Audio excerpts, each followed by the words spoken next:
Are you searching for the best in online black radio? Then go to blacktalkradionetwork.com, helping you filter through the noise. Real talk, black talk.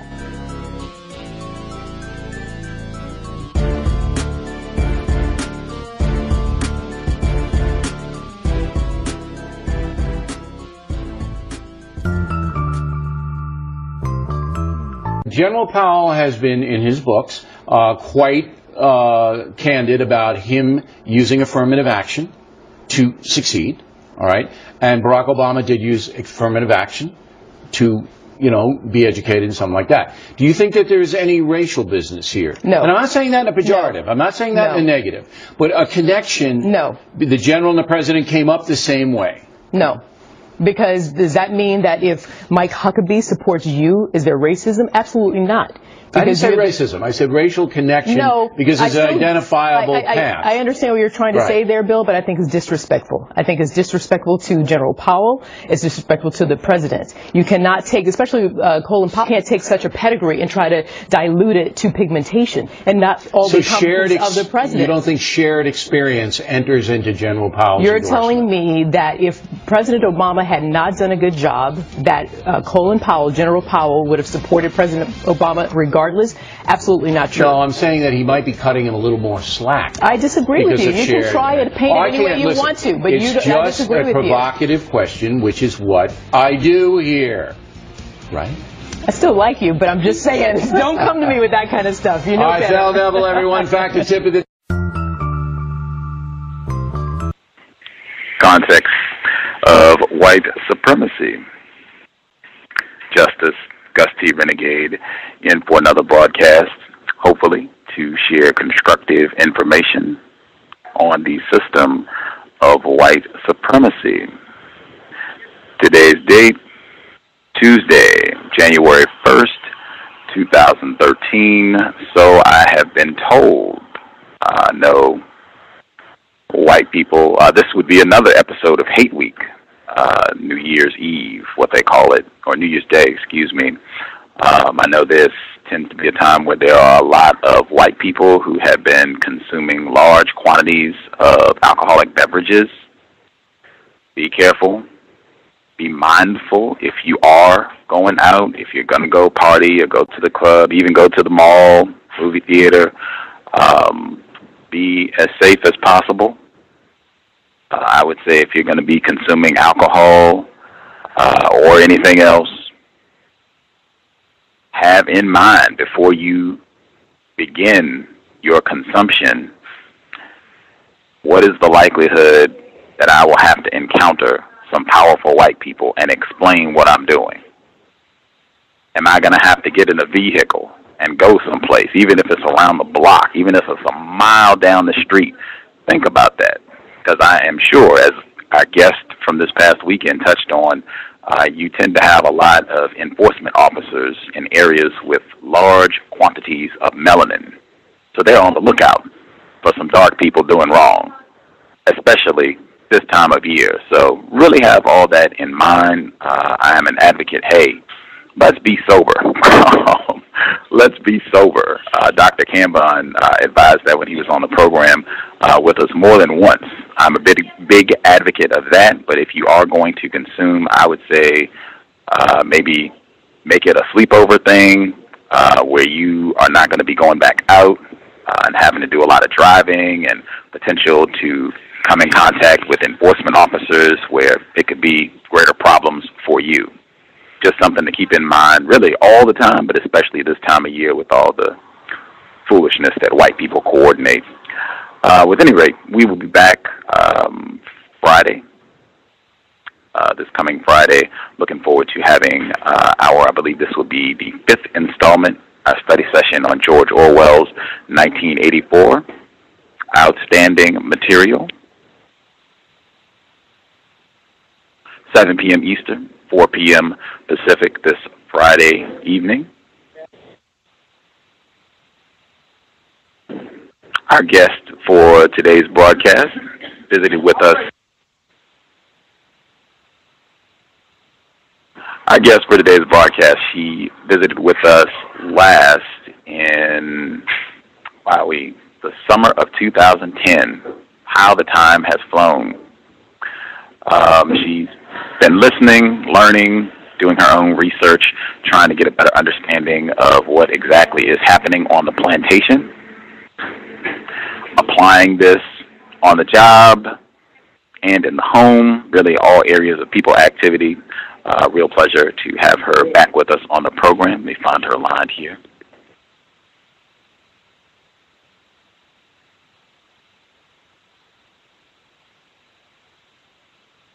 Alrighty. Thank you for your patience. Find her on the line. Joining us live from the Bay Area, her second visit on the program, our guest, Miss Che Abram. Miss Abram, are you with us? Yes. Can you hear me okay? Right. Okay. Yes, we can hear you crystal clear. Thank you so much for being back on the program. Real pleasure to have you speaking with us once again. Almost 3 years since your last visit. What are you? How are you doing this evening? I'm okay. Right on. Right on. I guess for folks, maybe if they haven't heard the archive of your first visit, this might be their first time hearing from you. You've called in to some of the other programs as well. Anything you think people should know about you before we proceed with the dialogue? I'm a black female. I live in the Bay Area, specifically Oakland, California. Let's see. I was married at the time I did the show. I'm now divorced. And I have a 6-year-old black male son, child, offspring.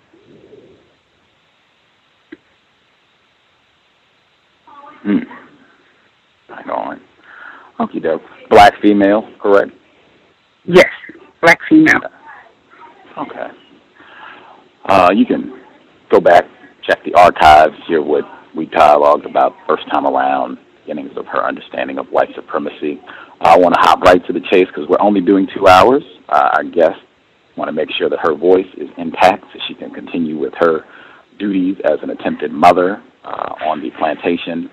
So we're doing exactly 2 hours. Got to be concise, to the point, very concentrated episode.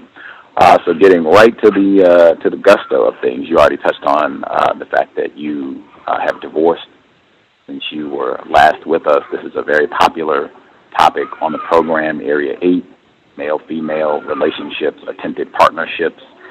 We talked about that on the program last, and I think a big part of the problem is white people, racism, white supremacy, as to why our relationships are so repugnant.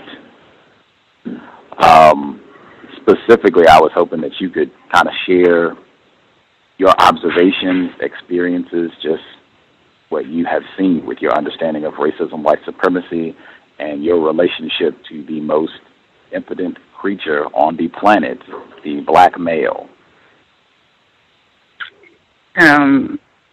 So I guess the last time I was on the show, I spoke about how I kind of came into learning more about the system of white supremacy racism, because it had a lot to, I was more or less investigating kind of why my now ex-husband had been cheating and things like that. And a friend of mine, he turned me kind of on to some books by Mr. Fuller and Dr. Wellesby, and then also on to the C.O.W.S radio show. And so after listening and things like that, the thing that stood out in my mind with him at that time was, you know, if we don't have the support of black females, you know, black males kind of may have nothing. And so it kind of spawned me into diving deep into, like, what was this all about? Why was I still with my ex-husband at that time? And kind of things like that. Essentially, what I've learned over time is that at that point, if you go back and listen to the radio show at that stage, I believe I was supposed to walk out of the relationship with my ex-husband and essentially either turn to white males or turn to another female, either black or whatever, by design of the system, because our relationship was tumultuous. And so since that time, I kind of did just a lot more reading and a lot more observation and studying and thinking, a lot more in-depth thinking. And over time, I kind of just realized, well, actually, no. In about 2010, 2011, he actually became incarcerated. So he went into greater confinement. And, you know, that was a whole nother level of things. And through my time away from him, I really, of course, did more deeper thought and studied some more. And I kind of just came to the conclusion that the level of mistreatment, while I love black men and will always see myself in intimate relationship with black men in the future, our specific relationship could not be because, one, his level of understanding and willingness to learn about the system and actually sit and study it on his own, he wouldn't do it. He was in greater confinement. I actually mailed him Mr. Fuller's books and ISIS papers while he was in greater confinement, and he barely even read them. I even sent Dr. Barudi's Effeminization of the Black Male book in, and he barely read them at all while he was there. So it was hard to have conversations about things when he wasn't on the same level of understanding, and I can't teach him that, so it was self-discovery. And I also realized that a lot of his issues were his own issues. As black males and black females, we have been conditioned to like behave in certain ways. Why do black females see themselves as sexual objects? Why do we have to wear tight-fitting clothes and show body parts to get attention? Or if it's a black male, why is it, the stereotype out there is why do black males date so many women and why are they always cheating on women, black women in specific? And there's layers and layers.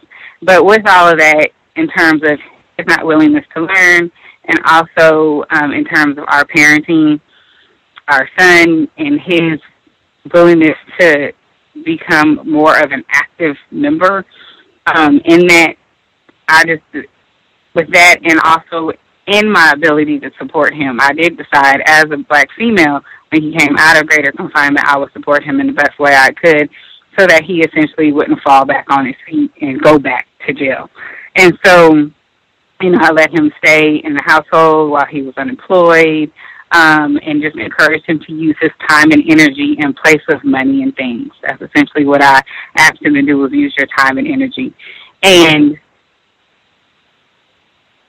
while I asked him to do that, he just didn't.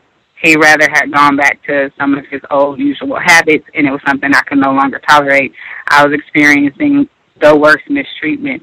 I was mistreated when I went to work, as I was an employed person in the household. I didn't want to come home and be further mistreated, and therefore I chose to essentially end the relationship.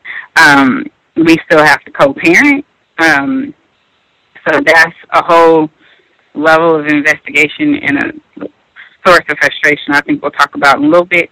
But in terms of he and I's dynamic, it wasn't worth the time and energy I was putting into it. It's not to say I gave up on all black males. I haven't, and I won't. It's to say that one thing I learned is that you have to have somebody, if that's something you choose to pursue, you need to have your opposite person be willing to learn and have an understanding about the system so that you know how to work together to kind of move forward.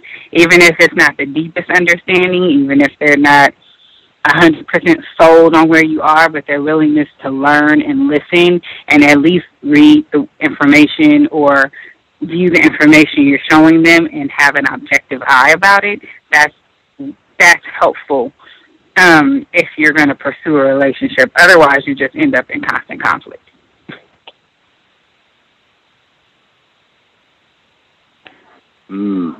I believe the descriptor was ball of confusion, that's what you can expect if you end up in an attempted partnership under the existence of white supremacy and both people don't have some sort of understanding of racism, white supremacy, that's what you can expect, a ball of confusion. Is that what you classified it as? I would agree. I definitely want to get the parenting, but just given what you have concluded about the critical importance of having an attempted partner, even not saying they got to sound like Dr. Welsing, No. but saying that they got to be willing to learn. They got to be receptive. This is got to something that we cannot avoid talking about, learning about, reading, sharing reading material. The person, there's got to be a willingness, a receptiveness to have dialogue about racism. Given what you have seen, how have you had to adjust your prospects for a potential partner? I instituted a long time ago. I learned about the fact that you should always ask no less than 250 questions, preferably before going into a sexual relationship with somebody. But either way, you should ask at least 250 questions of a new potential partner. And with that, I employed that actually. I think it's 300 and some odd questions I have on my list. And I currently am dating, quote-unquote dating, a black male. And I would say I've asked him a majority of the questions on that list. There's some of the questions about the system white supremacy we've talked about and discussed to a place where I'm comfortable having conversations with him about it and explaining things to him. But there's much deeper questions on that list that require a slightly more advanced level of learning on his own, and we haven't gotten to there yet. But the questions were very helpful. And are very helpful. I think it's also being honest with yourself and being honest with the person when you're going to meet with somebody or you're starting to date somebody or have an attempted partner, is being very honest about the fact that this is what you study and this is what you believe. You don't have to go deep, but people need to understand that, otherwise you will kind of be in the ball of confusion very early on. And there's just questions you need to ask. Whatever questions are important to you, you need to ask them, period, in the discussion, and don't hold back on them. And you can modify your interactions with that person based on their answers. I think I was sharing with Gus a long time ago, I had it set in one of my questions that, I'll ask the question, have you ever had sex with a white person or with a white female? And I used to sit and say, I absolutely won't date or be in a relationship with any black man that had sex with a white person. And then I modified that, realizing I was in California, and realizing that most of the black men I've come across have had sex with a white person. And in my modification there, I then went, okay, so what am I looking for in that person's response? And so in the particular person I asked, they told me why they had sex with a white person, and basically that they'll never do it again. Black women are it, and whichever, which was a little more comfortable and satisfying, in which we had a deeper conversation about racism and why I don't believe in sex with white people and that whole thing. And that kind of opened the door for us to have that conversation and for him to understand what my level is and understand why I disagree with it. So when we're out and about and we see interracial couples or whichever, we can have an open conversation about it that doesn't lead to conflict. So those are questions that are important. Everyone knows which ones are important to them and how they would ask them. And it's just kind of modifying what happens. What else have I learned? So then taking your time, being patient, not rushing into anything is extremely important. I did a lot of self-discovery, so I spent about a good year on my own and minimal interaction with men, with black men in specific. If it wasn't the gym or the black male therapist I specifically asked for, or my male family members, I really didn't have contact with black men for about 12 months. While my ex-husband was when he was in greater confinement. And that helped a lot in terms of me just kind of realizing my own past patterns and how that all matched up to the system and what they designed us to do. and how could I constantly counter my behavior in the next relationship. So how do I go from, one thing I did do was basically do the opposite of the instantaneous reactions you normally would have. So one of the reactions is, if stereotypical ones, is if the black male doesn't call you when you called him. It used to be an action that you just want to get upset, and I would want to get upset and like be cursing or something like that, and I modified my behavior. Well, why am I upset? And people have lives and needs and exceptions, and if he wants to call, he'll call, and you move on with your life. And so it was a lot of behavior modification for me in terms of the initial steps of going out there and attempting to have a partner. And it actually has worked out strangely. It kind of feels like a little bubble is going to burst at some point, but it's actually worked to our advantage. He's assumed I'm going to have certain reactions, and I haven't, and we've had conversations about it. And I've taken my time. I haven't rushed into introducing him to 1,000 people. I've kind of moved through things very slowly, but I've modified my behavior at the different stages so I can kind of acclimate myself to falling in line with what I've learned about the system, if that all makes sense. Very interesting. Wow. Before I get back to the educational piece with your offspring, I did want to ask, I think you said you had over 300 questions for a potential partner, sexual partner. How many questions do you have, like, listed, codified for white people? Codified for white people? Mm-hmm. To ask him about white people or to ask white people? To ask white people. Oh, you know what, I'll be honest, I don't have a list for that. I will admit that's my actual weak area, is asking questions about white people.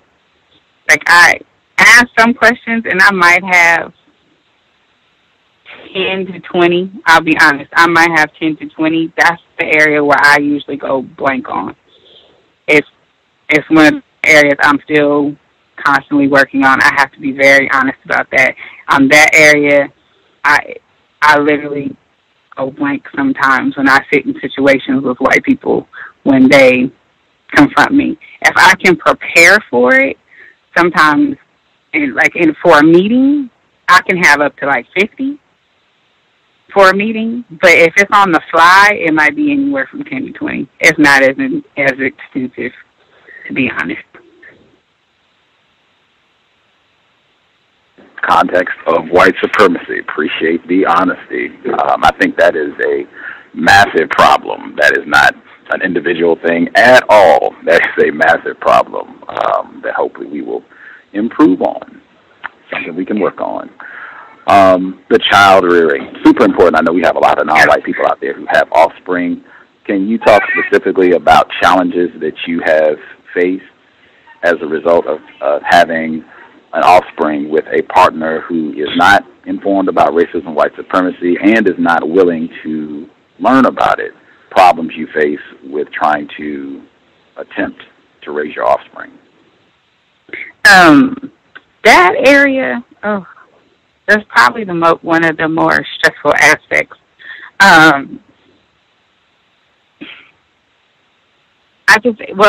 He's in first grade now. He's 6.5 in first grade. So he officially started an actual school system last year in kindergarten. It's interesting, when he started kindergarten, I have to go back that far. So when he started kindergarten, his father was actually in greater confinement. And so a lot of it was me and consulting my set of friends about what to do from different stages. One of the first things I noticed that was difficult was he had one quote-unquote black female teacher. The other teacher he went to was a white female. He's in a bilingual school, so he switches class in the middle of the day. In terms of classroom interactions with his teachers, he was kind of praised as the quiet, cute black kid. He's so cute. He's so quiet. He's so sweet. the more effeminized black male was how he was kind of seen as last year, which I can't say it was correct, incorrect, or where it was. It was something I noticed last year. When it came to his social interactions, kindergarten was a problem with social interactions, in essence of his interactions with other males in his class, specifically a white male, an Asian male, a white male and an Asian male, and another male in his class. So there was a white male child who constantly was antagonizing him throughout the year and leading him to do extremely incorrect things.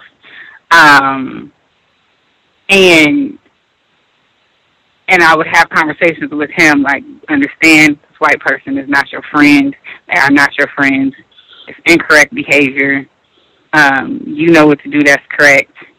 This person, don't let him trick you. Do you see how, and I would explain, do you see how he tricked you to do this? You knew you weren't supposed to go to this place. You see how he tricked you by telling you it was a game. I said, that's what white people do. Don't go near them. That was our conversation constantly.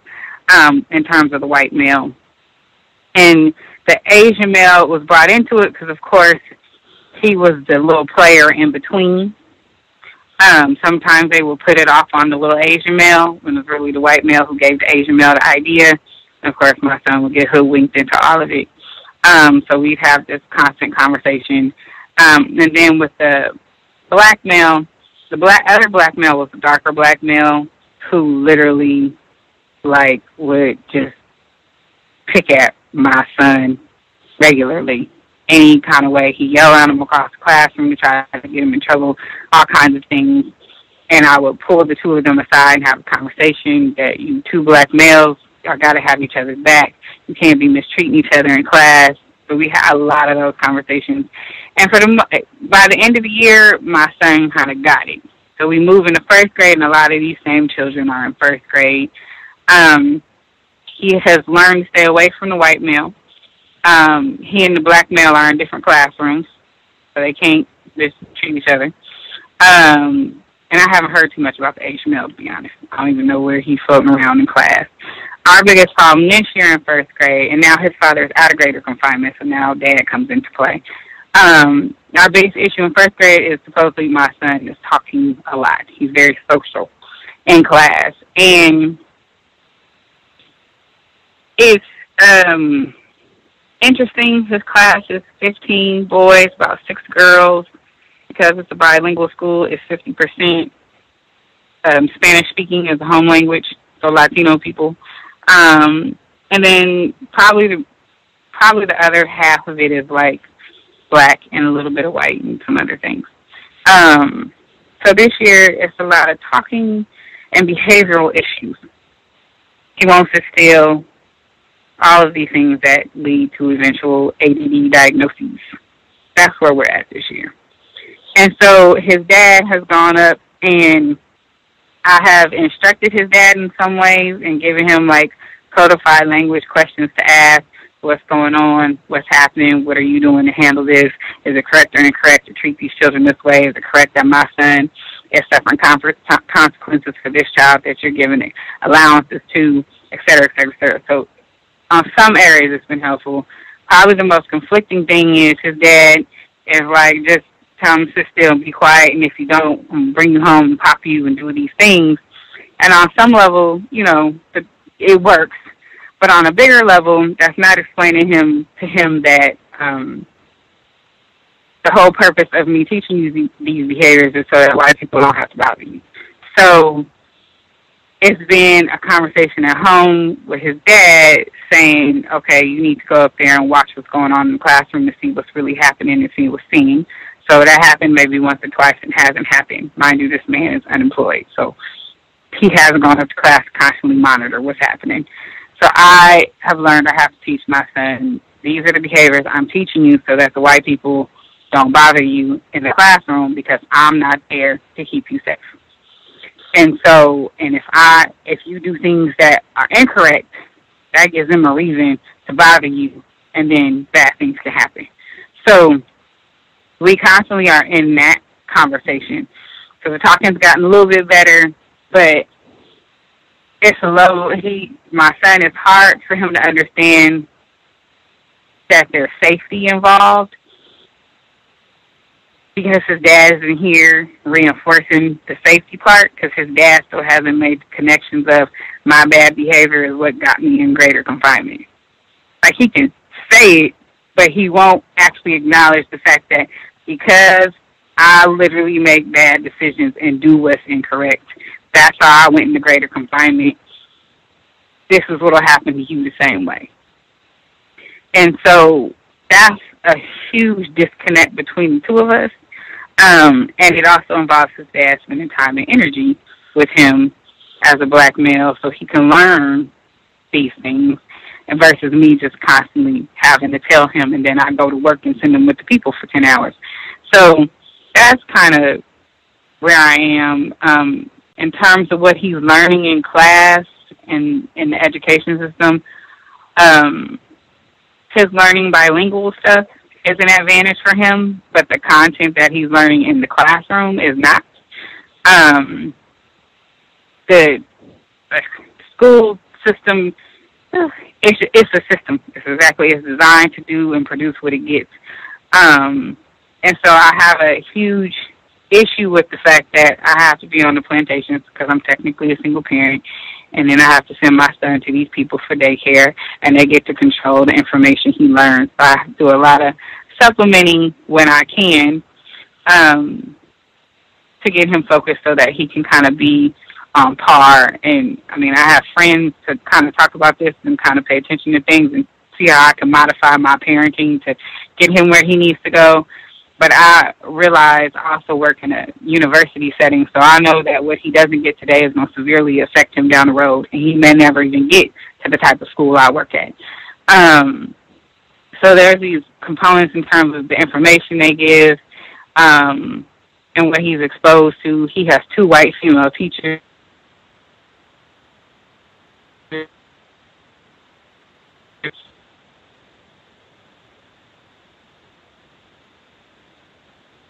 And it's just difficult not having a co-parent that's totally on your page, who gets it, who can sit down with them to explain that this is what you need to do, this is where we need to go, and to also pick up, like, could he be homeschooled?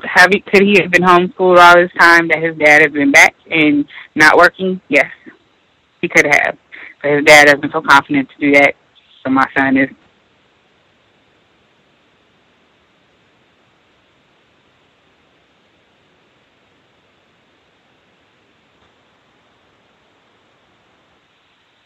Wow. What would you say for people, I know some folks who are a bit more critical, who might say, hey, if you are less confused about racism, white supremacy, and you know sending your child to these white people is sending them to Jerry Sandusky, even if, you know, the father is not able or willing to homeschool, you should be looking at other options. There's no possible way you can be less confused about racism and still send your child to white public school systems. What would your response be? You know, it's interesting you ask that question because I literally struggle with that every day. Like, at one point, I've cried like 5 times about it. It's a logical explanation, assuming finances might be in the right place and assuming you have another option. It's a logical explanation. I totally understand it. Very logical explanation is exactly where I sit. I need to find some other way to get him educated. At this stage, my biggest barrier is finances, just because I'm a household of 4 and I'm the only income for a household of 4. And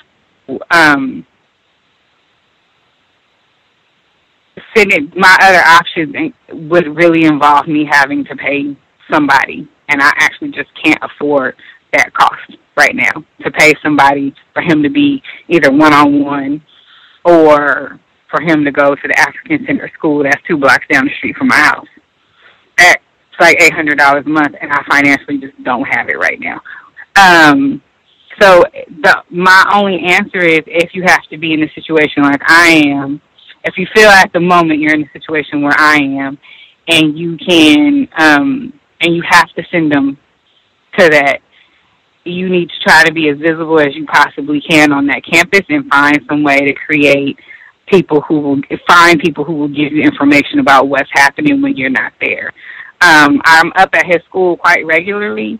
I'm very close to there's a black female who runs his after school program, so I'm very close to her, and there's another couple of moms I'm close to who all of our children are in the same classes. So I kind of get extra information. I regularly go check in with his teachers about once a week to get information, just to see what's going on, make my faith known. I think the hardest part about sending your children into the school system and them coming home is that they don't always tell you everything that happens. And that's the part that's really, really difficult, is me trying to figure out, like, the social pieces of what's happening in the classroom. That's the part that's difficult. He and I have some definitions and some words that we use and don't use. I've kind of taught him ways to handle certain things. But the hardest part is trying to get him just to tell me what's going on. So sometimes it's just sitting around and we're playing around, and I'll just ask him random questions and he gives me information, and then I can prepare him better that way. We don't have fights over homework and reading. Doing our work, we really don't have too many arguments anymore. One thing I learned in terms of the behavioral things, I try to figure out what I come out of at home, so he went to bed on time. I tried to cut him off of as much sugar as possible. He only gets he can watch TV, but it's only after he's done all his homework, and usually he doesn't have time for that, so he doesn't get no TV. One of the biggest things these days is children have, like, the iPhone and the iPad and the television and the DVD player, and they'll have all of these things going at once. So we've moved to one stimulus at a time. So there's just pieces and components we've done, which helped a lot in terms of his behavior. I've learned if he doesn't go to bed at 8 o'clock, he has behavioral issues the next day and is a little more antsy, and I usually get a story or I hear something about him being talkative and which not. So there's little things I've done to try to modify his behavior and to modify my habits that are better for him health-wise. To go out, to go to school the next day, and have him prep. I make sure he gets breakfast in the morning. I send him with a decent lunch that'll hold him over until, I pick him up from school or whichever. I try to make sure we eat on time when we get home, and we do homework and everything, take our bath, go to bed at 8 o'clock, and move forward. So I try to do things like that. But it is a constant struggle when you're less confused about the system and you have to see your children going in, send them to the school. It's the place I'm in right now. I would tell parents, don't feel guilty about it. But it's just, like, for me, financial situation right now, I look at that as something temporary, that working on things to get that in a place where hopefully I'll be able to send him to a better place. In Oakland, they started a public school that's run by black males. It's a 100 black men school, and it's all black male teaching staff and faculty, all black males in the school. I have a plan to check them out this semester to kind of just see if they're doing anything different that he should be exposed to. So he might be there next year. I don't know, but there's options and opportunities, but it's also being realistic about your space and situation and where you are. I'm not going to use it as an excuse. I'm going to say look at it as temporary and look for a long-term solution, but continue the conversations with your children at home. If you have to send them in there, you have to have the conversations and be realistic about it.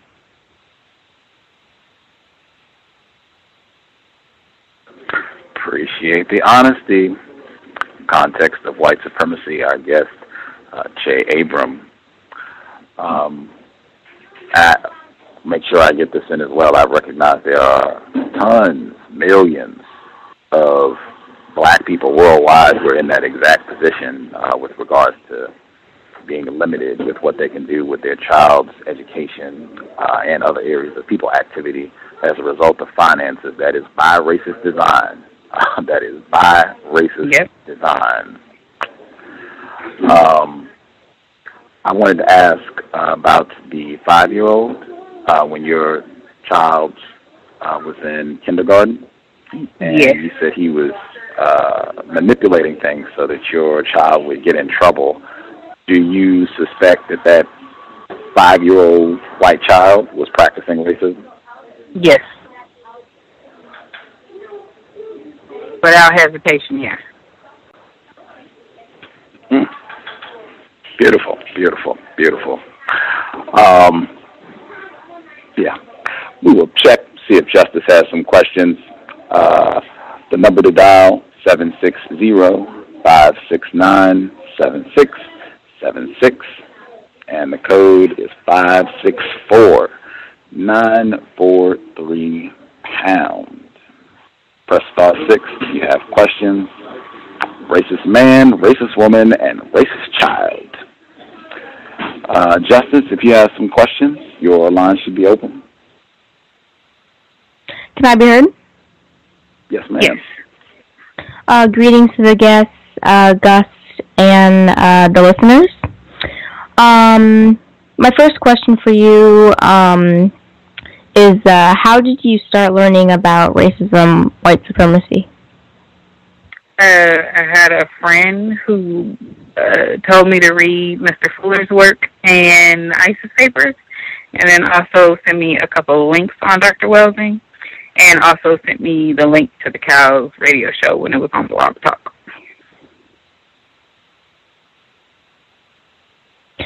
How have you refined your understanding of white supremacy since you were on the C.O.W.S last? In terms of, well, aside from study, there's different books and things I read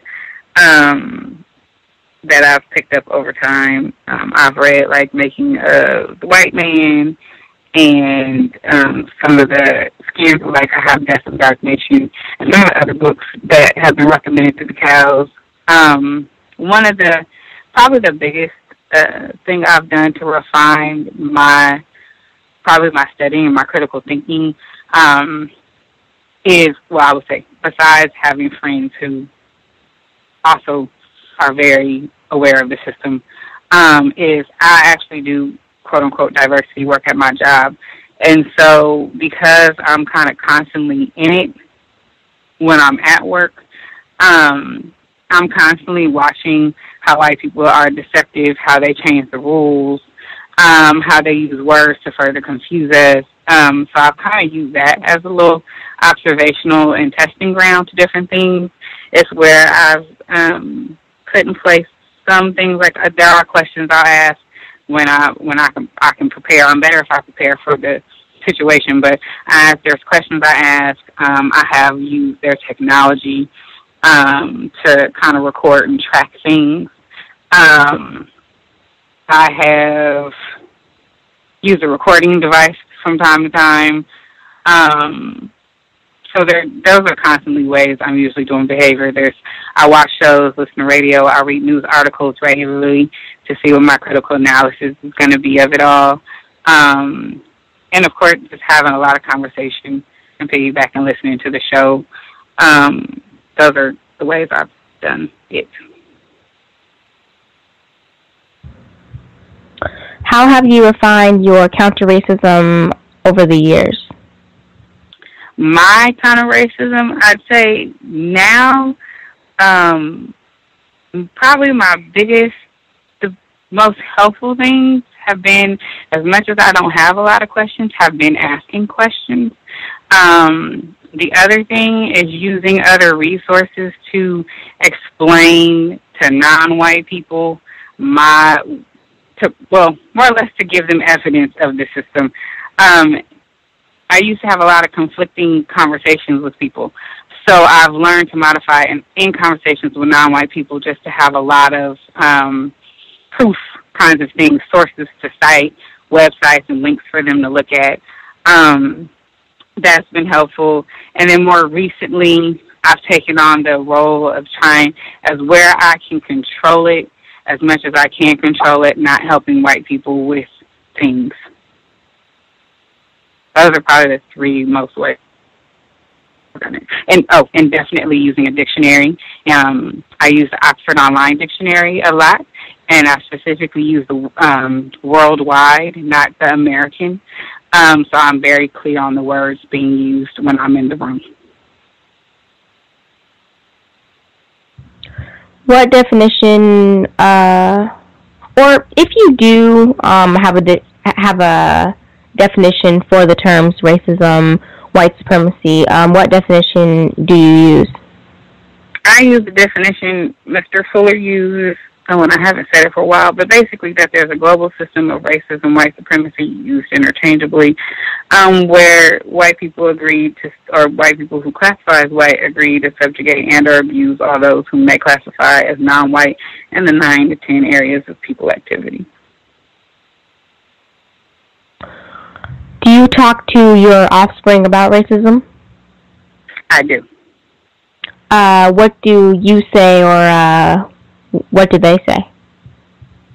I have explained to him, we just got into the term racist, and he's still a little sketchy about it, but I've explained to him that we talked about the word racist, and we use the word race. Race means you want to beat out somebody. And I said, what do white people do to us? And he said, white people mistreat us because we're black. I said, exactly. And so he then says, so I said, so if white people mistreat us because we're black, that means they're trying to win the racist, right? So yes, I said, so only white people can be racist. Okay, so he kind of gets it. There's words he doesn't use. We try really hard not to use good and bad. We try to use really hard. We try to use correct and incorrect. He doesn't use the word fair. He uses inequitable. What else have we done? Probably the hardest part for him to understand is how white people can be deceptive or tricky. In some big situations, he can understand it, like what happened to him at school with the white child in kindergarten. And he sees it more this year in first grade, where mommy, the white child, tried to trick me by asking me to do this. So in big things, he can realize it, but in those more kind of underlying things, it's harder to explain to him. And then we also talk about the behaviors that is expected of him as a black male, and what those mean and kind of the consequences of different things. He's seen pictures I tried to show him recently as many pictures as I could of young black males being hung on trees so he could understand that concept. We have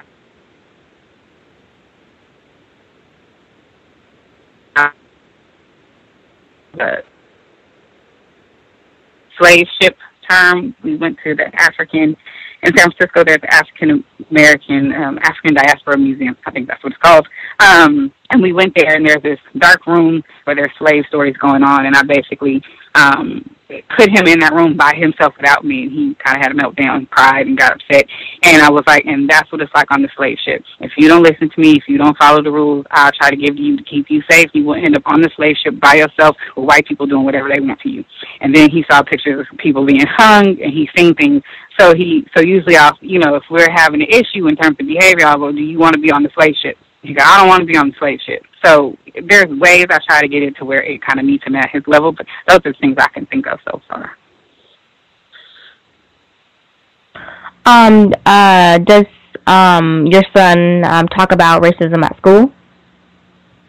Not, to be honest, not that I'm aware of. I've asked him, and he, if anything, he just, it's down to him explaining, like, the colors of people, but he hasn't talked about it at school. Okay.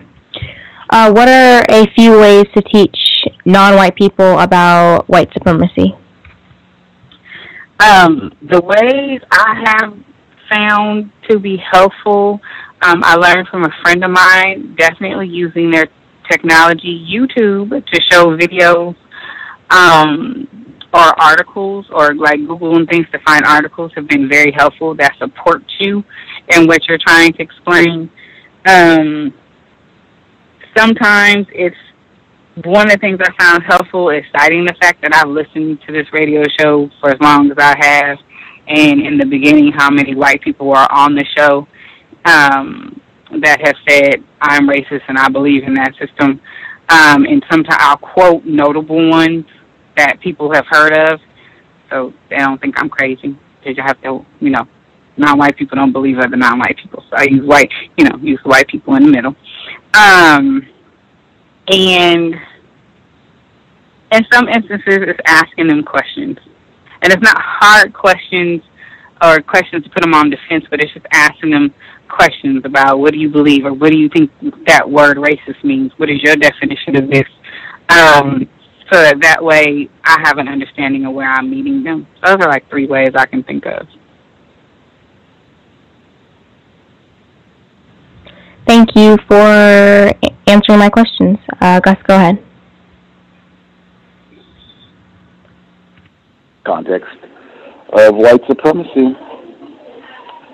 I will keep an eye out, see if folks have questions. Again, we're doing 2 hours preserving our guest's voice so she can continue her efforts, counter-racist parenting. So get your hand up. Do not wait until the last minute. Exactly 2 hours. I'm waiting. If Cynical African is listening, he can let me know what he would prefer. I requested that he get me information that would be like his top 10 with regards to white sexual deviance for 2012.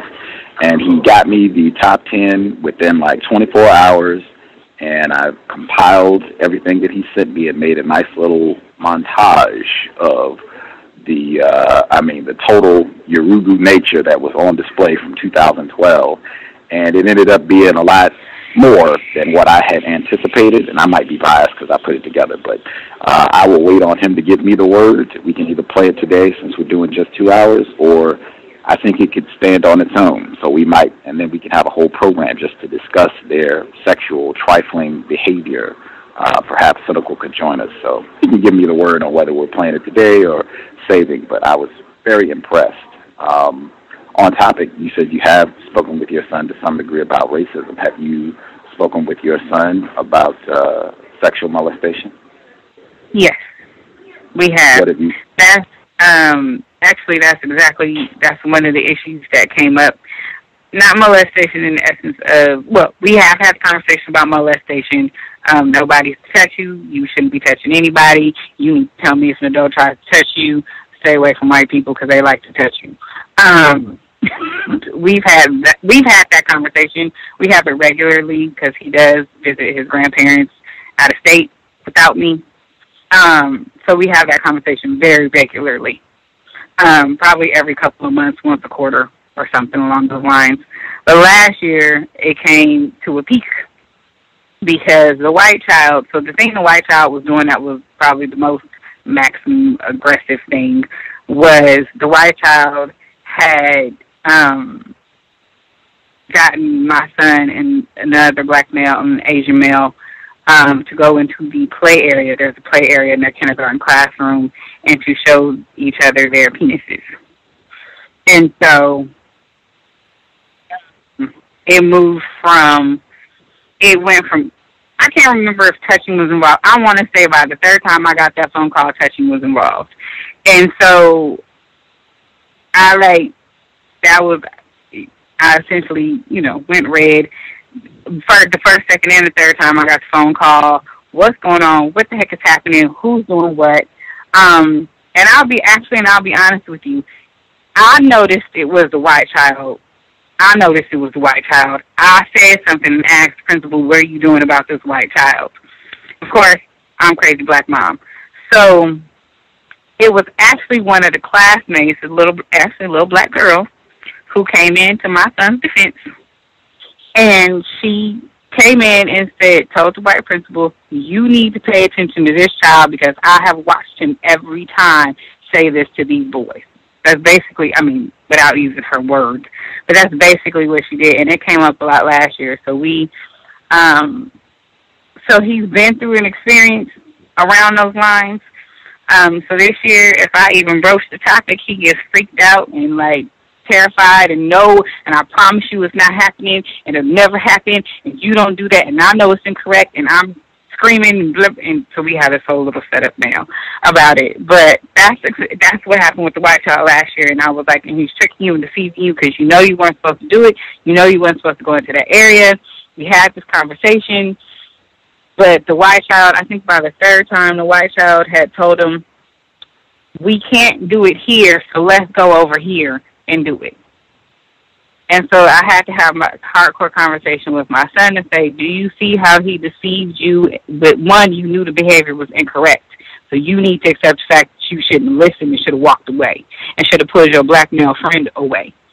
I said, second of all, do you see how he tricked you and deceived you and told you, let's not do it here, so let's go over here. I said, who's in trouble? I keep telling you, who are they going to remember at the end of the day? Are they going to remember the white child? No. Did they remember the white child? No. Who's in this room getting in trouble? Me. They remembered the black child. Do you understand that?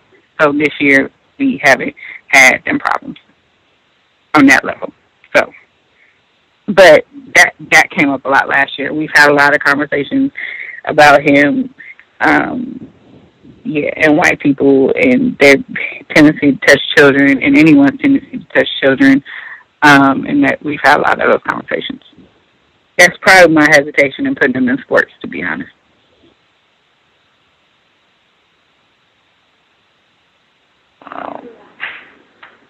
Do you suspect that the specific act, this white 5-year-old manipulating your child and these other non-white children to reveal their penises, do you suspect that was an act of racism on the part of that 5-year-old white child? Yes. Because he knew it was incorrect. Period. And he didn't do it with the other white children in the class. There's other white boys in the class.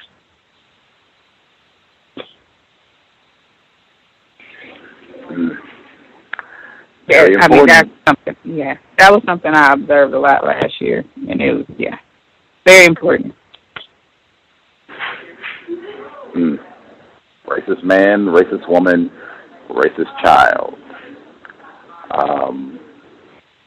I will go to the callers since we're doing 2 hours.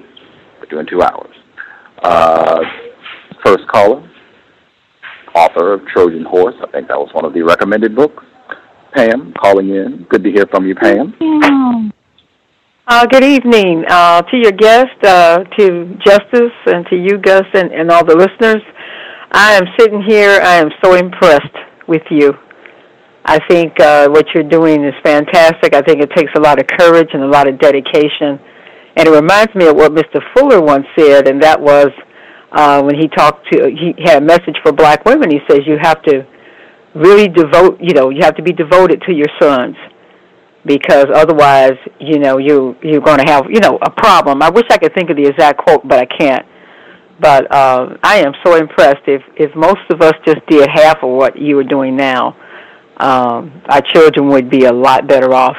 I did have a question for you, and that is, what is the reaction of other black people who know, how your method is and how you're teaching your son about racism?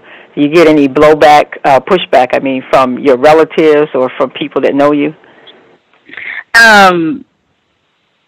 Yes.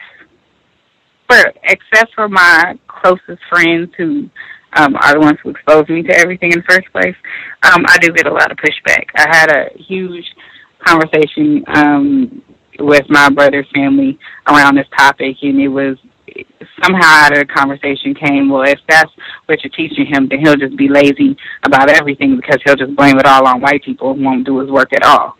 And I was actually taken aback by that because I didn't understand at what point in the conversation I said he's not doing his work. So I get pushback there. People think he's too young.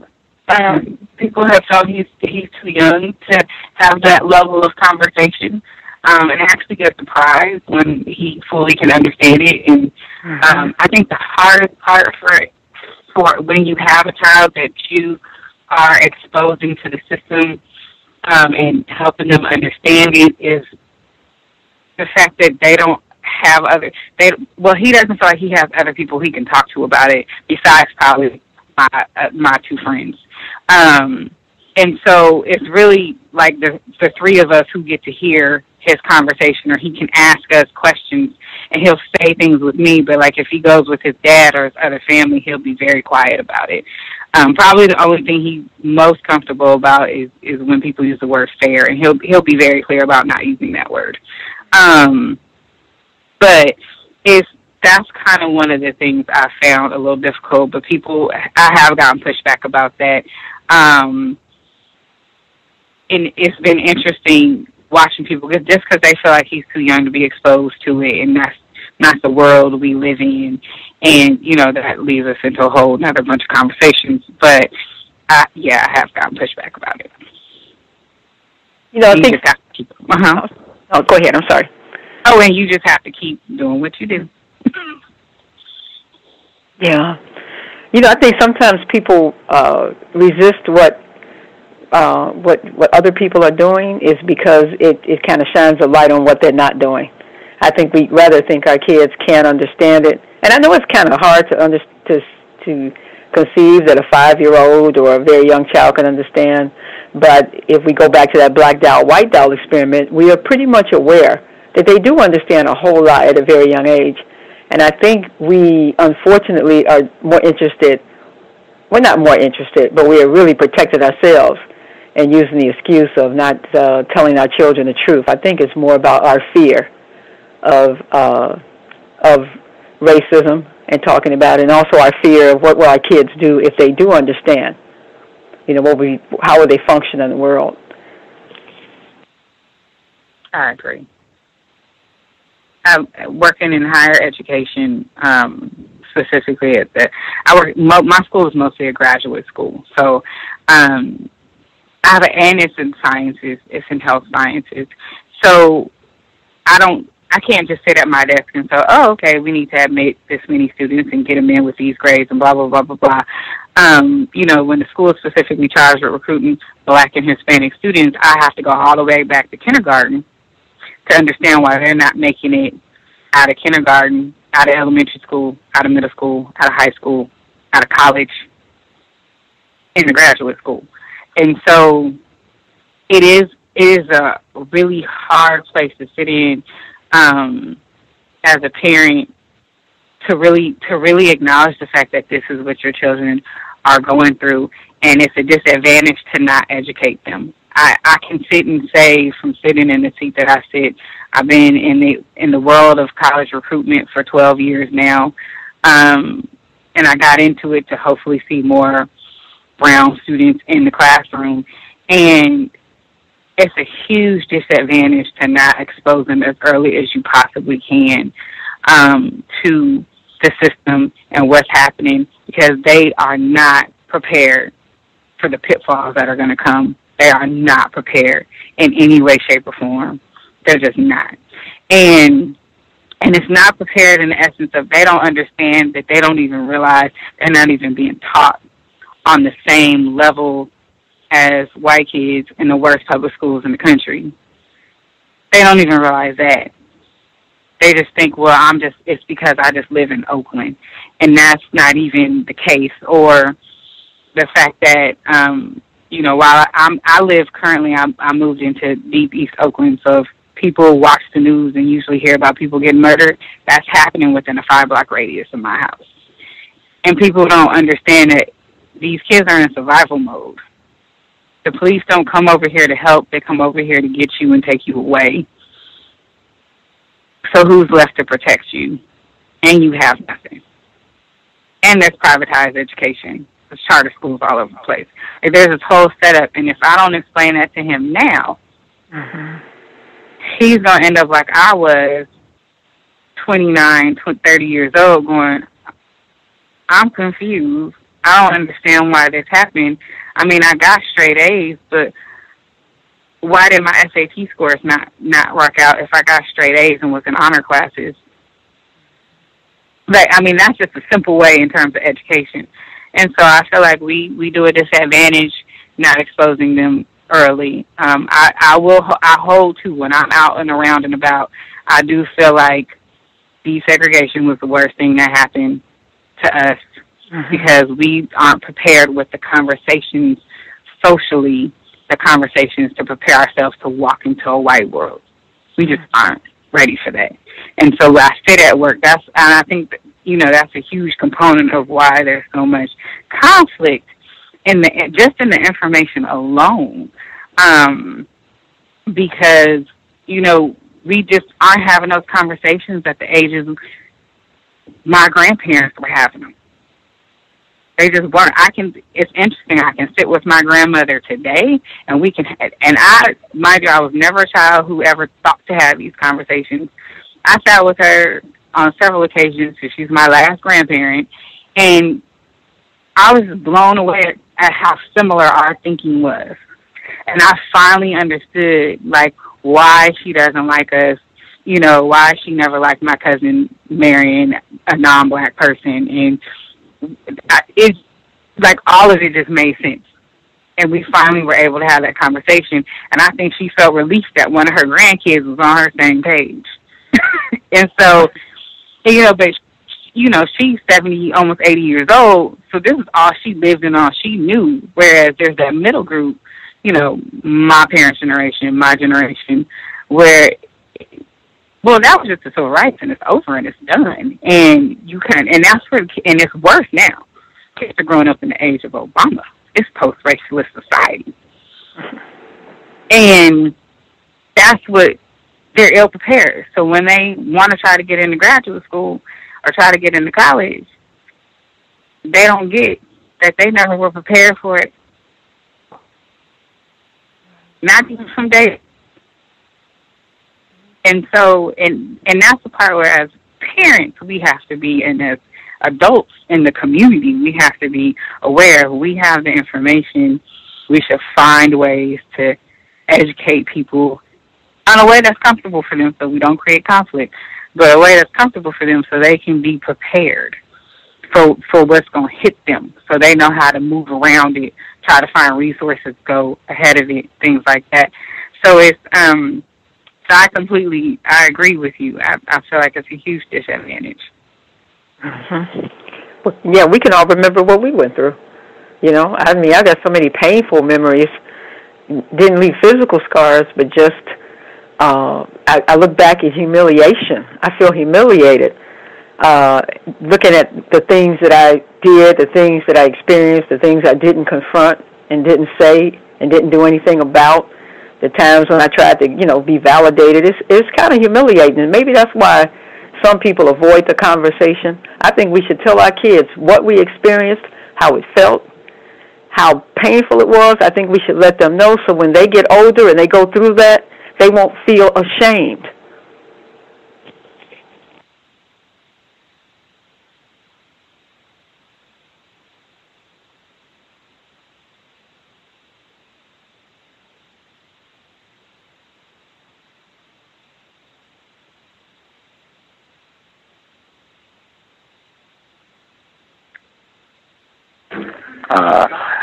Excellent commentary. Question from Pam. I want to see if we can get to our next caller. B. Moore, if you have a question for Ms. Abram, your line should be open. B. Moore. Peace, Gus, Justice, the guest, and all the other listeners. My question pertains to the area of people activity known as religion. And my question is, do you and your son attend a church service? And if so, what effect do you feel that racism has on religion? We do not. I do not take him to church at all. When he goes to visit his grandparents out of state, they take him. And he and I have had minor conversation about that area. Like his last trip when he went in the summer, he came home and said, "Mommy, we should go to church." And I was like, "You're not ready for that conversation yet." And so, but what I did, we've had a conversation about white Jesus versus black Jesus, things like that. And he knows that's a component of it. I asked him what it was about church that he liked when he went. It was really just the time to hang out with the children. So that made sense to me. But no, I do not believe, we do not go to church. I don't believe in going to church. In the area of religion, especially in Christianity and Catholicism, I grew up in private school. From pre-kindergarten all the way through graduate school, I went to Catholic schools. I have family who were Baptists, Christians, a brother who was in Nation Islam. My mother was a religion scientist at one point. So I've seen a lot and learned a lot and studied a lot. At one point, I joined church after I graduated from college. I will never set foot in one. I think it adds to the biggest confusion and a huge level of control by white people. I feel like so long as non-white people go to church, I feel like white people will always have their system and it will always reign. I don't feel like a lot of constructive information comes out of church. I feel like there's components of it that can be constructive, but I don't feel like it is as constructive as it could be. It actually creates a lot more conflict amongst us than it really should. I believe religion, like in Mr. Fuller's book, is how you think, act, and speak, and I don't believe most people who attend church think, act, and speak the way their religion asks them to. Aside from the fact that it's white Jesus and white gods and the whole level of things we can't go into because we only have 2 hours. But no, we don't go. Thank you.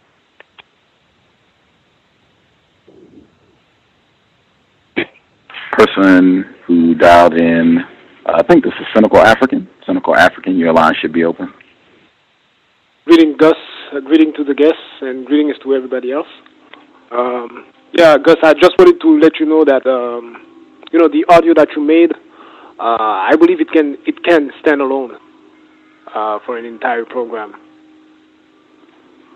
That's all I wanted to say. But I appreciate the comment. I said the same thing. It ended up being way beyond what I was thinking at first. I think that we'll just have to let it stand alone. Thank you for updating Cynical Africa. You're welcome.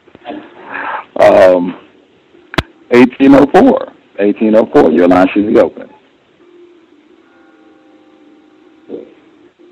Hi, I just wanted to thank the guest for all the great insights and for sharing. I have two questions. The first question is you've spoken a lot about how you're helping your son understand white supremacy and also how you're helping him navigate the school, deal with people who are bullying him, et cetera, et cetera. I was wondering, though, how you, of course, we know that public schools are a great means of brainwashing our children and brain trashing them, and also mind controlling them into becoming nice workers for white people and nice cogs into the machine of white supremacy and also agents against themselves in many ways. And so I'm wondering, how are you dealing with helping him understand that even the material that he is being given to study in the public school, that even that material is even though he wants to do as well as he can, that the material in and of itself has elements of that are racist, not just racist, but that if he assimilates the material too well, he may end up doing damage to himself. Well, in terms of let me see, I'll put into it. In terms of doing homework, and the content in terms of the actual work he's doing or the information he's supposed to learn, I try, of course, have him do more work. In terms of some of the content that he's learning, which I think is what you might be alluding to, like in terms of like what he's studying about science or something along those lines, where I know how to and where I can consult someone about it, I try to supplement the information with non-white people information. So, like, if we have to, I work at a health sciences school, so when I talk about medicine, I talk about the fact that it came from Africa and we were here first, and we have those little and I show him little examples of things. Is him being in first grade, it's a little, in terms of all the content he's learning, like there's some things we have discussions about, like when he first started school, he got sent home with this monkey coloring book that he already knew, like he knew when he handed it to me that I was about to I was about to go off. And so what does this monkey symbolize? What is this conversation? What is it? Is it correct or incorrect? We have a whole conversation about that. And I actually didn't have to do a lot of talking because we've had the monkey talk a lot. And then I also told him in context of President Obama and what happens in the world, it's not okay. So in some ways I can supplement with non-white information. Like I went to visit Dr. Baruti's homeschool in Atlanta a couple of years ago. So I got a really great book list from him of things to study, and he taught me different kinds of games I could use to help teach my son strategy, so he can better learn a little bit of logic and things like that outside of the classroom. So I try where I can. My brother is very heavy into sciences and information, so he was in the Nation of Islam. So my brother actually sometimes will call and ask him information, and he can explain it in a way my son can understand it and things. So those are, I'm not sure if I answered your question, but those are some of the ways I've tried to so far. Okay. I was also, yes, I was talking about the content. I was also talking about just the whole ethic, just the whole, the teaching of competitiveness, the teaching of trying to control everything all the time, the teaching of trying to control time, the teaching of trying to control space, which is inherent to, of course, the white supremacist worldview. So it was the content, but it's also just really a lot of the values as well. It's just the values on how to live and how to try to control everything all the time. The easiest way I can answer it, because I haven't gone as in depth, is all of that, because I totally understand what you're saying in terms of like the time, like this is supposed to be New Year's Day. That's a whole other topic. We have talked about that, but the easiest thing, the thing that's come up the most for him right now is the whole essence of behaviors and things like that. And a lot of it I teach him is about being safety, and I think of, and I always place it in the context of us being in war. If we are at war, because he's seen movies, you've seen television, you've seen cartoons, if we are at war, would you be talking, would you be doing this, would you be doing that? In war, everything continues all the time. So all the time, these are the things you need to do. I haven't gotten into the concept of like the calendar system, days of the week. We have talked about holidays, a little bit about holidays, and how those were constructed, but just enough, not going as deep as I probably would maybe next year, but enough that he kind of understands why we don't do Christmas the way everybody else does Christmas. And how, talk about Jesus and who Jesus was and when he was really born, and the scientific, history about what that time period was like. There's little components we talk about here and there, but not as hugely in depth as I might be able to go probably in another year or so. Yeah. So I don't have offspring, but if I can make a suggestion, just off the top of my head, I would think that one good way to address this is say, well, okay, you're in school and you're living under their system, so in their system you need to do X, Y, Z in order to get a passing grade or to, in order to move on and survive. But here's why they're doing it. Just to be clear, this is why they're making you do X, and it's in a way that furthers their war against us, and maybe try to come up with ideas of how we can do X so that it furthers our agenda, even though you're going to be doing it their way in their school.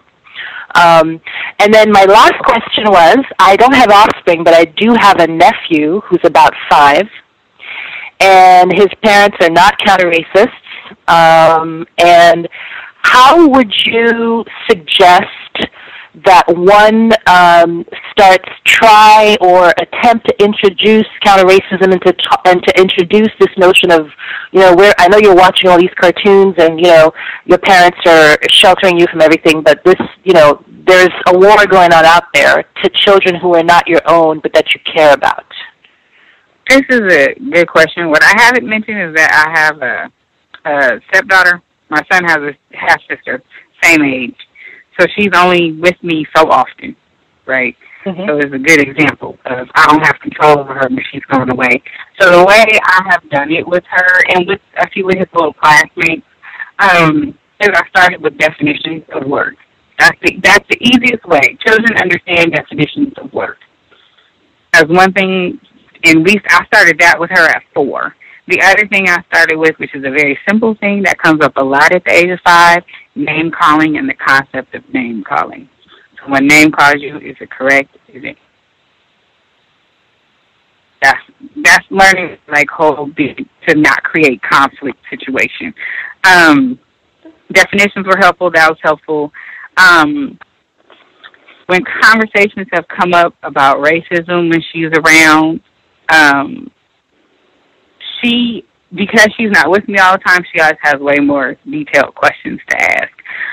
And so I just answer them. In terms of television, like the Disney movie Rio, Princess Tiana, all of that, I use the kids can pay attention to the bigger things.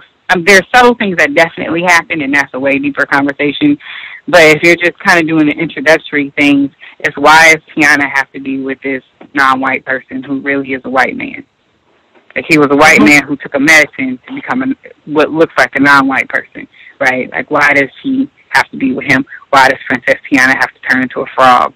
With the cartoon Rio, my son immediately pointed out, the boy bulldog it's a man's voice. Why is he dressed in a girl's bathing suit? He pointed that out in the movie theater. So I used like the big stuff with him in the cartoons. When we had the conversation about race, we were watching, I happened to turn to that movie Daredevil, and Ving Rhames was getting stabbed by that white guy. And I said, that's racist. And he said, but mommy, race means, and that's how we got into that conversation. So with them, cartoons and movies, if they see them are easy conversation pieces, even coloring books, because there's a lot in coloring books. Like, why did you choose to color this person white instead of black? Now, strangely, my son colors everybody brown. Like, I'm very impressed. I did not teach him that. I am impressed with my son that he does that. But, or like my friend, I learned from my friend's child, actually, who's a similar age, they taught her white is, in terms of the crayon box, white is not a color. We don't need to use that. There's like little things when you're like sitting with them and like, even if it's coloring with the crayon, you can have those little conversations, about, but you can go into the museum. The museum was a wonderful way to have that conversation. Because there's just things in the museum that you can just talk about. So those are the things I found is that usually it's meeting them at their level, so using things that they respond to, and it can open the door to the conversation. And if they don't understand, it's you learning how to modify the conversation. Because one thing I've learned is if I can't explain it to my 5 or 6-year-old, I can't explain it to an adult. Because not every adult is going to be on the same page I'm on. So usually I feed out a conversation based like that. But in the concept with racism, it's not as complicated. That's my favorite thing about Mr. Fuller's work. It's not as complicated as people like to make it seem. So children are like your best clue in to understanding and explaining things. So like crayon boxes, coloring book pages, using the museum, pictures on the wall, the books that they read are really good pieces to use. Sometimes it comes up in a book about conflict between black males and females. I can't think of the one offhand, but my son has one floating around here. Or like I can't remember the last cartoon we watched, but it was a white character on a cartoon that totally tricked the non-white children. And my son was like, Mommy, did you see that? I was like, he got it. So those are kind of ways. If their parents don't let them watch TV, I'm sure they do art projects. Art projects are a great way to introduce. Mm-hmm. And just one clarification, you said that you use definitions. Yeah. Hang on one second. I want to make sure we hit the callers. I will definitely come back to that point about definitions. I just want to make sure we get everybody who hasn't asked questions. I think this is 404. 404, did you have a question for Ms. Abram? Yes, I did, Gus. Greetings to you and greetings to the listeners on the line, Justice, as well as Mrs. Abrams. May I be heard, please? Yes, hello? ma'am. Yes. Okay, yes. I did not get to hear the beginning of the show, so if I'm being repetitious, please bear with me. How old is your son? He's 6.5. He's 6.5. Okay. And what is the composite, the makeup of the student body that he is in class with? What is the breakdown of the so-called racial or ethnic makeup? His is 50% Black, Latino, Hispanic. 50% has to be. And then I would probably say it's 25, another 25 to 30% Black. And then that last bit of percentage is a few white kids and some Asian children. Okay. So it's mostly Black and Hispanic in his class and in the school. The administration as well as his teachers, what are their ethnic makeup? The administration is majority white female. As well as his teachers? His specific teachers are white females. The majority of the administration, the principal is a white female. And most of the faculty is white females. There's one Black female, one Latino male, and I think maybe 2 white males. But no Black male teachers? No, not at all. Good grief. His school is a bilingual school. That's going to be far and few between. The only Black males he has exposure to are in his after-school program, and that's run by a Black female. He has a Black male actually as his after-school program teacher. There's one and then he's had 2 coaches, and then a couple of, and he has and mostly Black female teachers in that realm. But that's the after-school program area. Okay, well, great. It's going to help to balance it out because I was just curious when you were saying some of the things that you were experiencing, how you had to counteract a few of the things. It had my hair standing up, so I just wanted to get those breakdown. But my basic question for you, you mentioned something about somebody asked him to show his penis. Did I hear correctly? Yes, you did. That was the white child in kindergarten, yes. Was it a female child or a male child? Male child. A male child asked him to show his penis? Yes. Okay, I guess I'm glad my children are beyond those ages because I don't know how I would have reacted. But I'm glad that you nipped that one in the bud. But how did the principals, did they act hostile? Did you ask to speak to the child's parents? I met with the white child. She dealt with him on her own because he had been having a whole host of antagonizing issues with other non-white children. That's a whole conversation. There was one of my son's good friends who I've known since he was 2. He got suspended about 5 times behind that child. And so they had a whole host. So they would deal with him separately, but I did call to her attention on a lot of occasions that it was this white child. More helpful when the other children started pointing him out. So I'm not sure what she did. The other non-white parent, the Black female, because her son was regularly a part of it as well, she and I have a friendship. So we had a whole conversation with our son separately. As a team, we came together as a team to work with the boys. So this year, the boys don't have a problem. And, at the rest of the year, they didn't have an issue. But, yeah. But y'all never had, a parent-teacher meeting where this child's parents came in and you... Not with the white child. I did with the Black mom, with the other Black mom. It was she, myself, our 2 boys, and the principal. But it was never with the white child in the room, no. The child's parents, y'all never got to meet with the child's parents to have a discussion?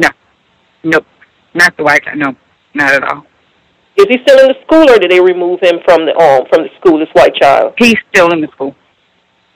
See, that's where I would have had a problem, because it seems that they're not addressing the issue, because the issue is coming from the home. If this child is a problem to your child as well as other students, it's coming from the home, and that is where a parent-teacher meeting needed to be called, where y'all need to have a face-to-face to sit down and have this discussion. Perhaps you might, I don't know how the school year is going so far, but I know for me personally, I would want to contact the other administration in the schools and see perhaps if we can meet, because it looks like this child is going to escalate problems as it goes down the road. That is just my gut instinct. Yes, and that is, I will take that advice. I did not do that last year. I pointed it out to her, but I also know they like to protect their own children.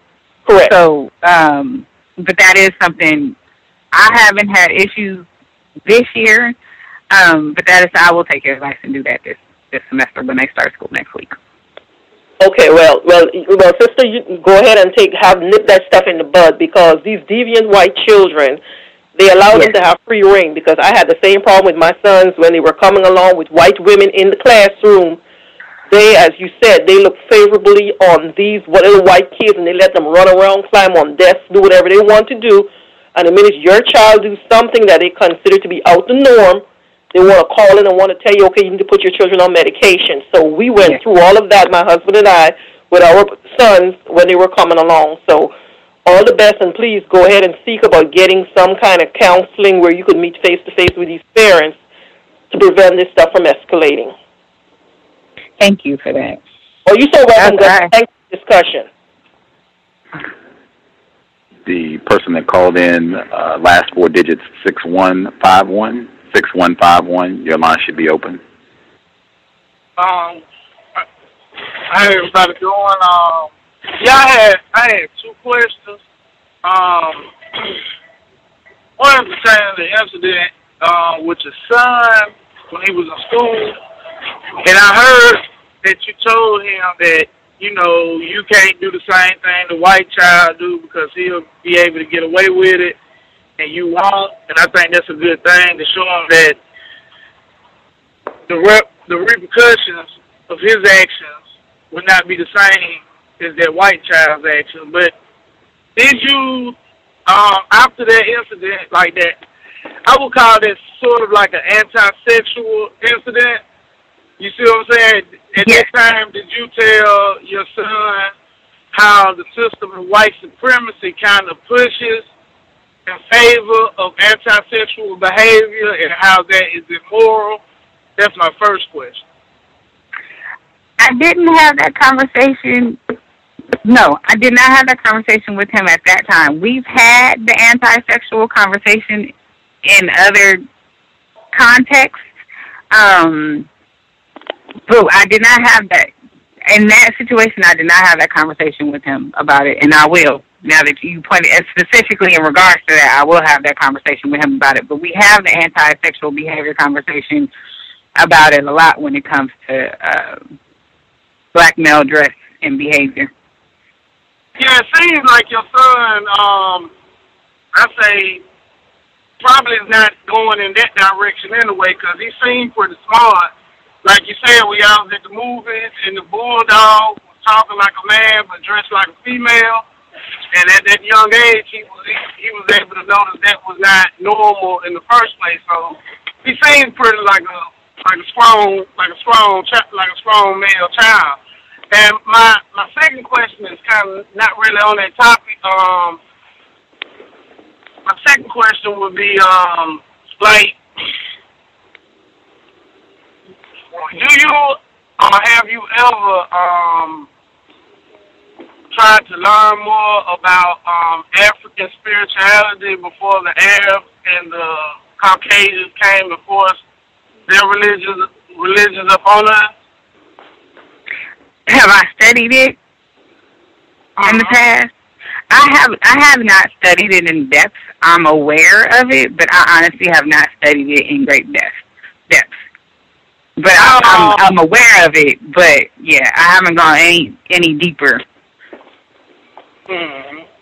That's kind of off because I really noticed that a lot of the times we were like, and it's not pertaining to you, but I'm just saying, just in general, a lot of times if we leave the Middle East, the seed of Abraham, and we say, well, we're not going to study no more religions from the seed of Abraham, we'll run all the way out to China and Korea and study their ancestors' beliefs, but we'll never go back home to our ancestors' beliefs of in way of life. And I think that could be helpful for our not just self-esteem, but just getting back in contact with our roots, just going back to ground zero, And I mute my line, and thanks for answering my questions. And thank you for that information, because that's something I do with the studying African religions. It is something to look at, because it also there's components of it that touch on to a whole component of like behavior and how we can modify our behavior now in some areas. Is that a question? I think we have been made to feel guilty if we do try to study indigenous African religions. I come from a Christian background, and I can understand that we're made to feel guilty if we do that, like we're doing something wrong. And I mute my line for good now. Stop talking so much.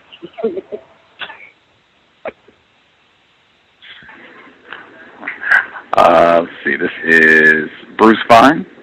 Bruce Fine, your line should be open. Hi. Good evening, Gus, Justice, and to your guests and all of the listeners. Can I be heard? Yes. Yes, ma'am. Okay. For the guests, earlier Gus referred to the black male as the most impotent creature on the planet. I believe that's how he phrased it. Would you agree with that? Yes. Okay. With you having a black male child, I know you said I believe he's 6.5 years old, but you seem to have discussed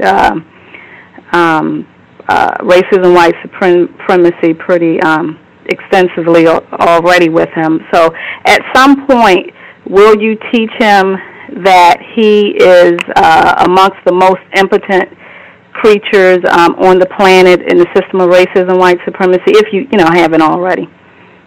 Yes, yes, and we have. Okay. We have talked about that. Okay.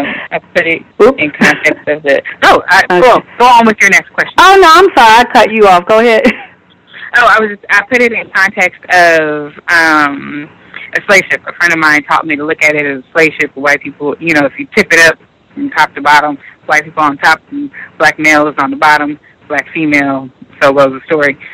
We have had that conversation, and I have explained to him that is why his behavior has to be different or opposite of other things, so that because he is so heavily targeted, I have not gone into the grave details of what all that means, but it's part of the reason why recently I showed him pictures of like Emmett Till and different things like that. They show him that, just being in this space, this is what white people will do to you, even if you didn't. And Frederick Jermaine Carter, I showed him pictures of him being hung from the tree.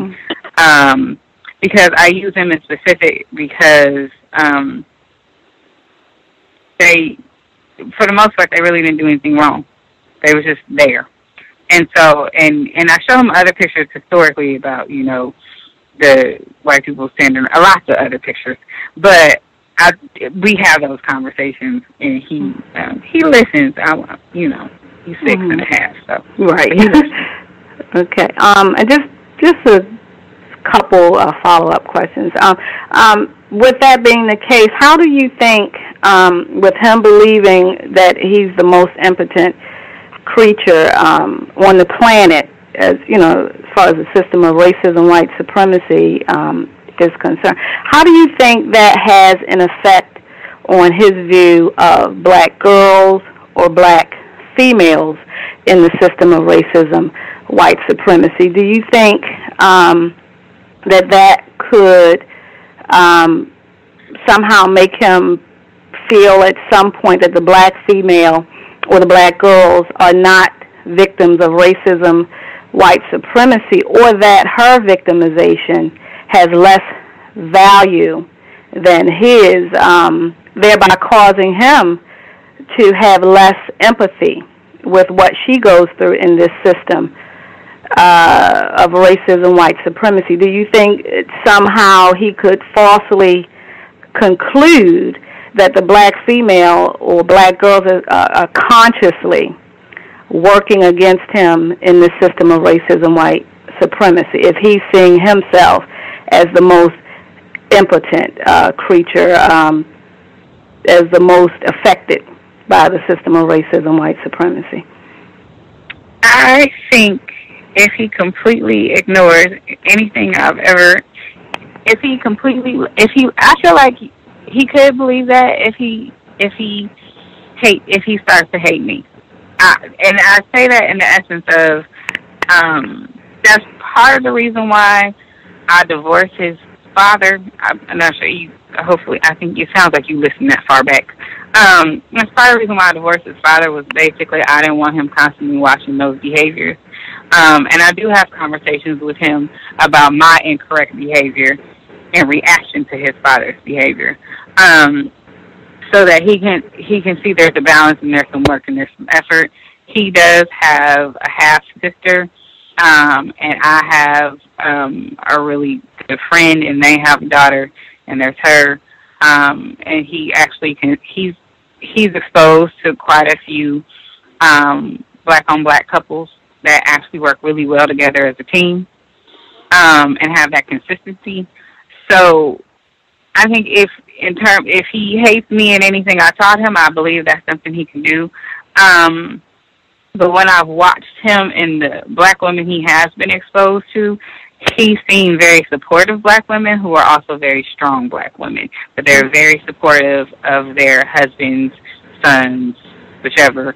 And so far, I haven't seen that. I think the hardest thing I've seen him is that he has led, and especially in relation to his sister in specific, she has created a lot of conflict with him. And so I've had to constantly have a conversation between the two of them about how they don't treat each other. They're all they have, and they need to support each other no matter what. And depending on the situation that's come up. I've seen her regularly mistreat him, in probably the worst kind of ways I can see his sister, her brother. Whereas he takes good care of her. She gets precedence when she's in the household. He opens her door and takes care of her. He helps her. When she was having problems reading, he was helping her learn to read. A lot of different things I've seen him help her do. And I think I've tried to really establish that balance for him. I'm not going to say I'm really great at it, but I also try to make sure he's exposed to a lot of really strong black couples that I've seen that I look up to in terms of working together as a team to move the whole family forward. So I would hope in the long run he doesn't. That's part of the reason why I divorced his father. I did not like what he was seeing between the two of us and what he was being exposed to in terms of his father's habits. That's a large part of the reason why I divorced his father. And so that's the part I don't have control over, is what aspects of what he sees his father do. I have no control over what he picks up from that. And I will say, when he goes to Arizona, there are some areas where I'm conflicted about him going down to visit his grandparents, because there have been issues that have come up, and I discussed them with him. But I'm not. All I can do with him at those stages was, one, I don't want him to not have that relationship, but two, I just constantly have the conversation and leave the door open for him to tell me whatever comes out, no matter how harsh it is, no matter how crazy it may sound. I just leave that door open for him. But I try to show him enough now, and from time to time he's listening in on the radio show. And my only goal for the future is, when I go for having an attempted partner again, is that he gets to see that balance regularly, so he'll know kind of what that is, and not to further subjugate or abuse her or to have one subjugate or abuse him, that they work together as a team. We'll see. Right. And just real quick, if I understood you correctly, you were saying that if you don't see him coming to the conclusions that I stated earlier, unless he begins to hate you or something like that, that, you know, I mean, you see a lot of black males who love their black mother and don't like, you know, black females for dating or marrying or what have you. So, you know, but you answered my question. So thank you for that, and thank you for coming on the broadcast. Thank you. As I said, we're doing exactly 2 hours. Make sure our guest's voice is intact. I think Justice, she had a couple final questions she wanted to get in. That should take us right to the end. Justice, did you want to ask your remaining questions? Yes, I do. What are some of the challenges you faced in the area of economics and law? With the area of economics, oh gosh, I mean, as I've mentioned, financial issues. My biggest area, it can be economics. I guess you can tie them in together. Housing, where you can have housing, how that housing affects the education system where you live. The fact of being a black female and having more accessibility to consistent work, that comes into play. It's frustrating. That leads to a lot of conflict in the household in general, and a lot of stress.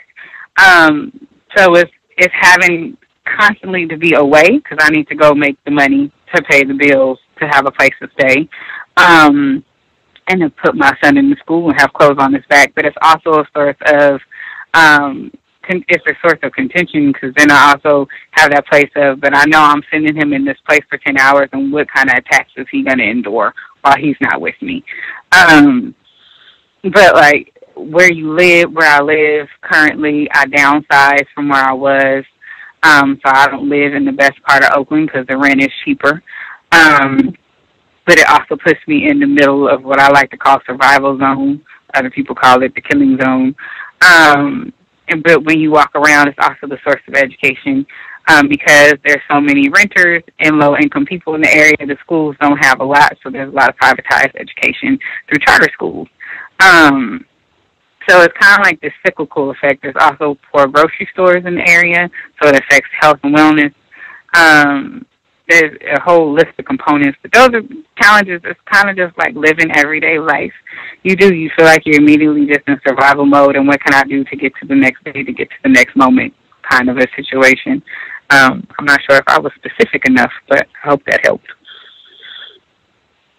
How do you think white people feel that we have a black president? I feel like white people, as usual, it's just a toy. It's just for show. It's another way to refine their racism. I mean, typically, if you put it in the angel context, you always send in the black man to save all the white people from the drama that they created. I think it's just a show. It's just a performance piece to say, see, we're not racist. At any given moment, as Mr. Fuller has said in the past, Obama can be the janitor, or he could be dead. He doesn't have the power. I think it's the biggest moment of confusion for non-white people is to see the president or any black person or non-white person in a position of perceived power. And non-white people feel like, yay, we can change the world, and they forget that the laws, the rules, that everything is run by white people. That's the hardest thing about watching him in office, is watching him be a pawn in the game. But I can't control that part. It is what it is. How do you think non-white people feel that we have a black president? Non-white, I feel like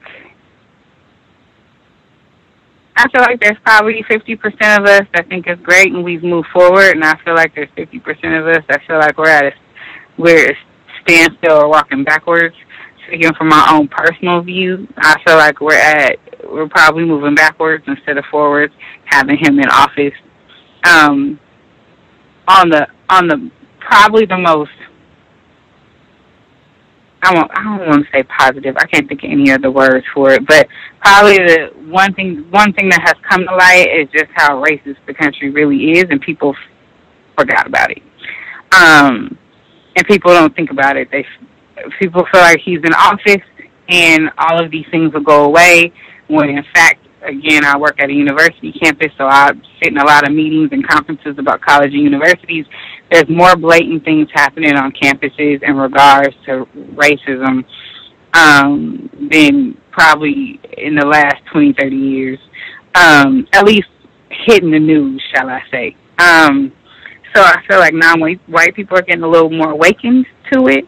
But it has, in its own way, it's created conflict amongst us. It's further created conflict amongst us. So we're constantly bickering and fighting over what he does or doesn't have the power to do versus paying attention to the system that has created all of this in the first place.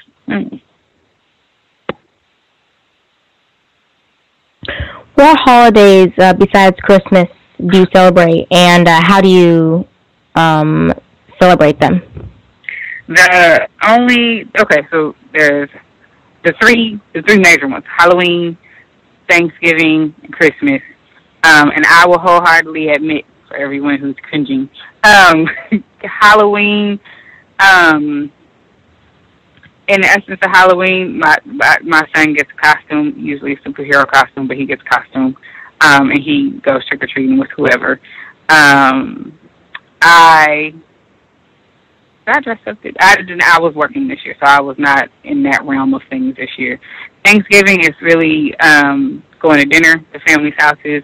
Christmas, I don't celebrate on the day. I just buy gifts in the stores later, and just get him stuff that I've been taking a list of all year round. And usually I buy him stuff year round, but I buy him stuff. But there's no tree, no lights, no ornaments.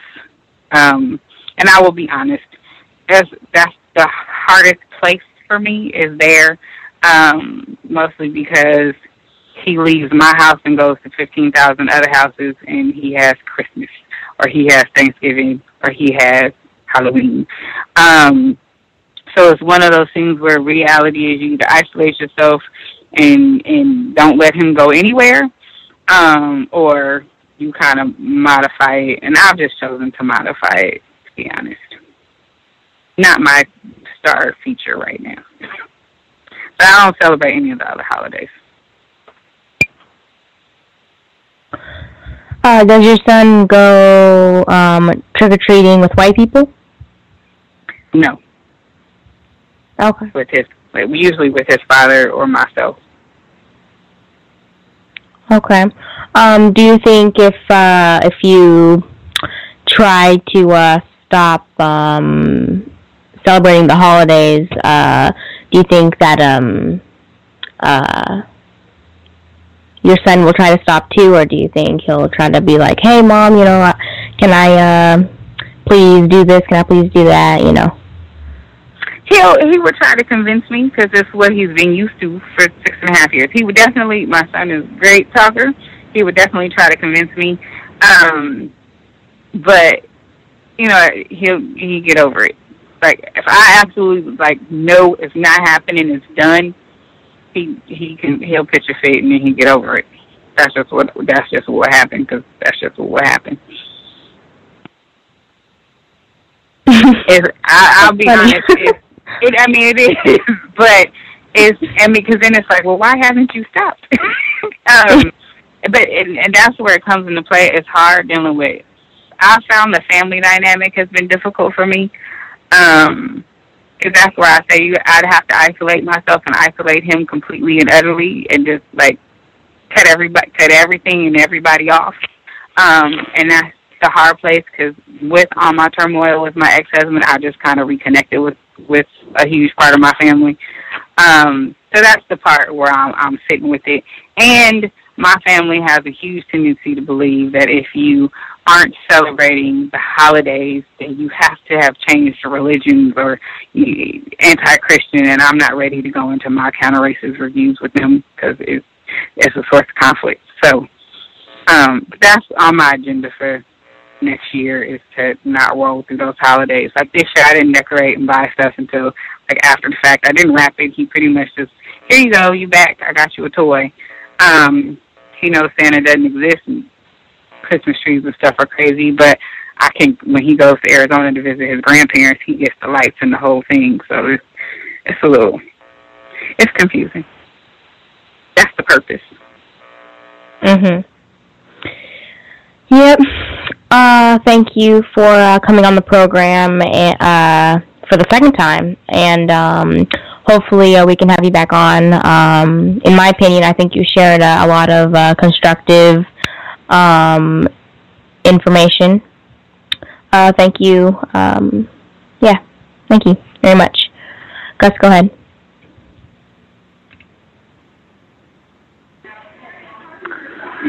Right on. Boy, at 2 hours, did our duty. Thoroughly enjoyed it. Honest information, that's what will help us, I think, solve this problem.